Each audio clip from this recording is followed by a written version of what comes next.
Šuzborci, já jsem se vrátil. No, pár měsíců jsem sice nevydával, ale teďkon je to prostě comeback. Mega comeback. Dneska tady uděláme nějaký sidequest, řekneme si něco málo, co budu vydávat na tady ten kanál.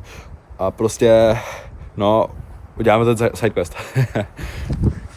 Tak, já tady jdu setupnout timelapse, abyste měli krásný záběr.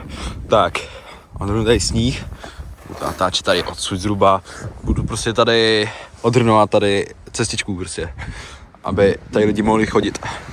Vidíte, prostě, když můžu, tak pomůžu prostě. Jsem dejmy, locked tam na zadek daily. Můj mood jak počasí frejny, Patrik, proč si podá tak faded. All in, ani jsme to nesejme, all in, grind na mě je crazy. Jdem hloubně pryč, jsem moc basic, jdem hloubně pryč, jsem moc basic. Dalevo ležíme v rohu, jsem off, vydeženo. Když mám radest, tak fakt furt nemám dost. Řekni mi to, když chci slyšet něco, nastane ticho. Když necháme mluvit, slyším beat mluvit, proč nejde to vlastně, že neví důvody.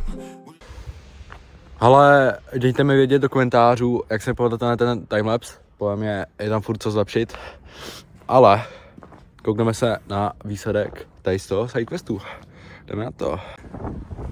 Tak, ale začal jsem, že tady, prostě vyčistil jsem tady krásně ty schody, jako tamtu stranu jsem sice nedělal, ale to můžeme dělat někdy příště, třeba. Ale hlavní je tohle prostě. Tady s tou celou cestu jsem prostě očistil od toho povrchového sněhu. Sice tady furt to bude klouzat, ale aspoň jsem tady pomohl. Jakoby lepší než nic prostě. Až tam, ale nakonec. Potom jsem tam udělal ještě očistit tady tu cestičku. Pokud jsem měl tady problém, když jsem šel na houdu, jakoby. Takže tak. A to je prostě pro dnešní sidequest všechno. A já vám to řeknu takhle následovně. Z tady toho kanálu už není úplně bajkový kanál, ale je to prostě všechno, co mě baví. Nic víc, nic míň. Prostě budete vycházet všechno, co mě napadne. Takže čus.